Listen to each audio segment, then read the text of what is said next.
اس وقت جو ہے وہ میئر کراچی مرتضی وہاب بھی جو ہے وہ یہاں پر گل پلازا کا جو ہے دورے کے لیے یہاں پر آئے ہوئے ہیں، اور گائے بگائے ہم دیکھ رہے ہیں کہ وہ روزانہ کی بنیاد پر آ رہے ہیں۔ مرتضی وہاب صاحب بتائیے گا کہ آپ یقیناً ہم دیکھ رہے ہیں کہ روزانہ کی بنیاد پر آ رہے ہیں، کل بھی رات کافی دیر تک آپ تھے، ہم بھی رات کافی دیر تک یہاں پر تھے، آپ کیا کہتے ہیں، کیا مطمئن ہے ابھی تک جو کام ہو رہا ہے اور کیا کہیں گے باقی؟ دیکھیں، میں اور آپ تو آ رہے ہیں جا رہے ہیں، لیکن جو لوگ یہاں عملہ یہاں پر پچھلے 4 راتوں سے موجود ہے، میں سمجھتا ہوں انہوں نے بڑی محنت کی ہے، اور جو ان کی کاوش ہے اس کو بحیثیت قوم ہمیں سراہنے کی ضرورت ہے۔ آپ کے سامنے ہے، تمام سچویشن کو تو قابو پا لیا گیا ہے، صرف وہ ریسکیو اور سرچ کا عمل اس وقت جاری ہے۔ جو لوگ مسنگ ہے ان کی تلاش میں اس وقت لگے ہیں، بٹ بلڈنگ اب مور لیس کلیئر ہو چکی ہے، اندر جا چکے ہیں، جگہوں پہ جا رہے ہیں۔ تو اب صرف ہمارے لیے چیلنج ان لوگوں کا ہے جو کہ ابھی تک اپنے گھر نہیں پہنچے۔ ان میں سے بہت سارے ایسے لوگ ہیں جن کا CDR ریکارڈ یہ بتاتا ہے کہ وہ بلڈنگ کے اندر موجود تھے، تو ان چیزوں کو چیک کیا جا رہا ہے، ملبے کو بھی اٹھایا جا رہا ہے، لگے ہوئے ہیں اور کوشش یہی کر رہے ہیں کہ جو کچھ بھی کیا جا سکے وہ کیا جائے۔ اچھا، بہت ساری قیاس آرائی بھی چل رہی تھی، میں خود ابھی بیسمنٹ سے ہو کر آیا ہوں، فائر آفیسر ظفر خان بھی تھے اور علی اکبر بھی تھے، ایک کمیٹی ممبر ہے گل پلازا کے، پانی بول رہے تھے بھرا ہوا ہے فلانا، لیکن ایسا کچھ بھی نہیں ہے۔ ہاں، بیسمنٹ تباہ ضرور ہو گیا مکمل طور پر، تو آپ بھی ظاہر سی بات ہے خطرناک جگہوں پہ بھی جا رہے ہیں، ہر جگہ جا رہے ہیں، آپ کیا کہیں گے کہ کس طرح اب ریسکیو کا عمل ہوگا؟ کیونکہ ظاہر ایک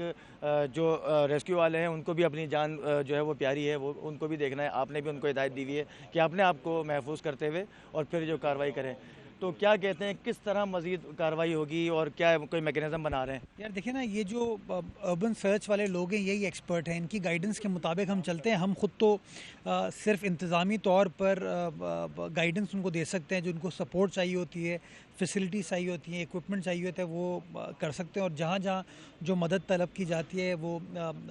مدد کی جاتی ہے، تو جو ان کی ڈیمانڈ ہوتی ہے اس کے تحت ہم کرتے ہیں۔ لیٹسٹ میری جو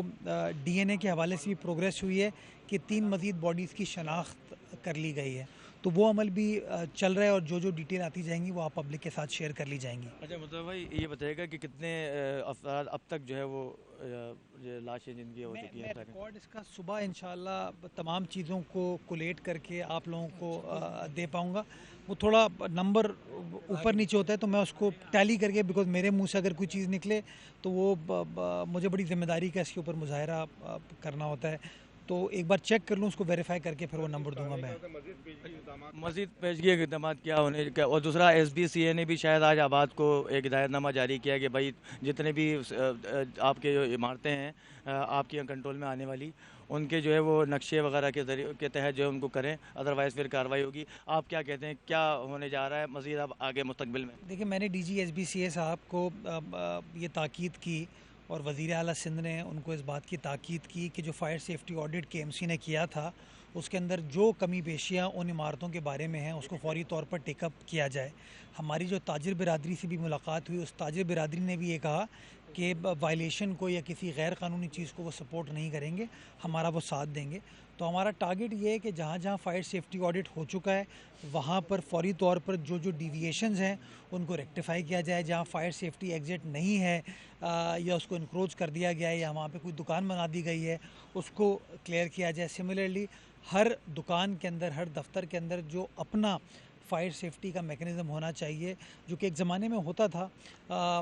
اس کو بحال کرنے کی ضرورت ہے۔ وہ تمام پروسیس ہم نے سٹارٹ کر دیا ہے۔ کوشش ہماری یہ ہے کہ اس واقعے سے بحیثیت قوم ہم سب سبق حاصل کریں کہ بہت سارا نقصان اوائڈ کیا جا سکتا ہے اگر قانون کو صحیح طریقے سے فالو کیا جائے اور اس کو انفورس کیا جائے۔ ہمارے یہاں بدقسمتی کے ساتھ ہوتا یہی ہے کہ انفورسمنٹ کا فقدان ہے اور ہم اس طریقے سے انفورس نہیں کر پاتے ہیں ڈیو ٹو ویریس ریزنز، لیکن میں سمجھتا ہوں کہ اس واقعے کے بعد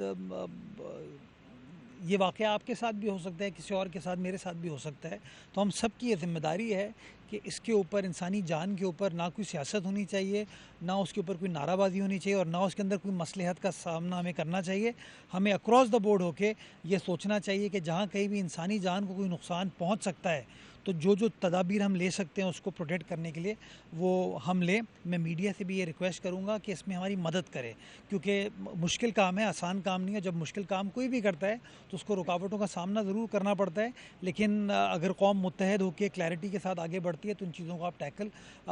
کر سکتے ہیں. میں ایک بار پھر جتنے لوگوں نے اس ریسکیو اور ریلیف کے کام میں کردار ادا کیا ہے میں ان سب کو خراج تحسین پیش کرنا چاہوں گا. میں ایک بار پھر کہنا چاہوں گا کہ جو ہمارا فائر فائٹر شہید ہوا ہے فرقان، اللہ تعالیٰ اس کے لواحقین کو صبر عطا فرمائے، اس کو جنت الفردوس میں اعلیٰ ترین مقام عطا فرمائے. اور جتنے لوگوں نے بھی فیلڈ میں رہ کے، گراؤنڈ میں رہ کے اپنی جان کو جوکھے میں ڈال کے کام کیا ہے، میں سمجھتا ہوں اس کو حکومت بھی سراہتی ہے، شہری بھی سراہتے ہیں، اور اللہ تعالیٰ کی بارگاہ میں بھی اس کام کو بہت عزت احترام کے ساتھ دیکھا جائے گا. آخری سوال مرتضیٰ آپ صاحب یہ ہے کہ اب یقیناً میں دیکھ رہا ہوں کہ پہلے بھی واقعات ہوئے اور ہمیشہ ایک واقعہ نہیں ہوتا، دوسرا ثانیہ ہو جاتا ہے، لیکن اس بار میں دیکھ رہا ہوں کہ پیپلز پارٹی کے چیئرمین بلاول بھٹو زرداری صاحب نے احکامات دے دیے ہیں کہ زیرو ٹالرنس ہوگا اور اب جو ہے وہ ایکشن نظر آئے گا. تو مجھے لگتا ہے کہ اب آپ لوگ متحرک ہو گئے ہیں اور اب واقعی ایکشن ہوگا، اور ایس بی سی اے کے جو لوگ ملوث ہیں، جو نقشے کے علاوہ جو ہے وہ الزامات عائد کیے جاتے ہیں ان کے اوپر افسران پر کہ وہ پیسے لیتے ہیں، رشوت لیتے ہیں اور پھر نقشے کے بغیر بلا خلاف ضابطہ جو ہے وہ کام بن جاتا ہے. جیسے یہاں پر بھی جو ہے وہ پارکنگ میں جو ہے وہ دکانیں قائم ہو گئیں، 1200 دکانیں قائم ہو گئیں، 1080 دکانیں کا جو ہے اجازت تھی. اسی طرح اور بھی یہاں پر کراچی بھر میں ہے. اب کیا ہم دیکھنا چاہیں گے، جس طرح میں کہہ رہا ہوں، جو مجھے محسوس ہو رہا ہے کہ اب کارروائی نظر آئے گی، تو واقعی اب کارروائی نظر آئے گی یا پھر وہی ہوگا ایک ثانیہ کے بعد دوسرا ثانیہ؟ اللہ نہ کرے کہ ایک اور اس طرح کا ثانیہ ہو. ہمیں سبق حاصل کرنے کی ضرورت ہے. لیکن دیکھیں نا، آپ نے بڑی آسانی سے کہہ دیا کہ ایس بی سی اے والوں نے پیسہ لیا اور انہوں نے غیر قانونی الزامات کی نہیں، الزام چلیں مبینہ طور پہ، مبینہ طور پہ تو پیسے بھی کسی نے دیے نا ان کو. دکان ایس بی سی اے والے نے تو نہیں بنائی، وہ آپ نے بنائی، میں نے بنائی، ہم میں سے کسی نے بنائی. تو تالی دونوں ہاتھوں سے بجتی ہے. اور میں بار بار لوگوں کو کہتا ہوں کہ ہم دوسرے کے اوپر الزام لگا کے اپنے کردار کو بالکل ہی وہ کر دیتے ہیں. ایس بی سی اے سرکاری ادارہ ہے، جتنے بھی سرکاری ادارے ہیں ان کی ذمہ داری زیادہ ہے، لیکن ہماری بحیثیت شہری بڑی ذمہ داری ہے کہ اگر فائر سیفٹی ایگزٹ کو بند کر دیا گیا، بیسمنٹ کو بند کر دیا گیا، دروازے کے اوپر آپ نے دکان بنا دی، تو یہ بھی غیر قانونی ہے، غیر اخلاقی چیز بھی ہے. اور ہمیں ان چیزوں کو ایڈریس کرنے کے لیے میں بتاؤں آپ کو، حکومت جتنی بھی متحرک ہو جائے، پبلک کی سپورٹ بہت ضروری ہوتی ہے. اور پبلک کے ساتھ ساتھ آپ میڈیا کے جو دوست ہیں، میں سمجھتا ہوں وہ رائے عامہ کو جو استوار کرنا ہوتا ہے اس میں آپ ہماری مدد کر سکتے ہیں. تو میرے خیال میں ہم سب کوئی پولیٹیکل پوائنٹ اسکورنگ، کوئی کسی کے ساتھ الزام تراشی نہیں، ہمیں انسانیت کے طور پر یہ سوچنے کی ضرورت ہے کہ ہم سب کی ذمہ داری ہے. میں بھی یہ کام کروں، آپ بھی یہ کام کریں، ہم سب مل کر کام کریں، تو انشاءاللہ ہم سب اپنے کردار سے ان چیزوں کی نفی کر پائیں گے انشاءاللہ.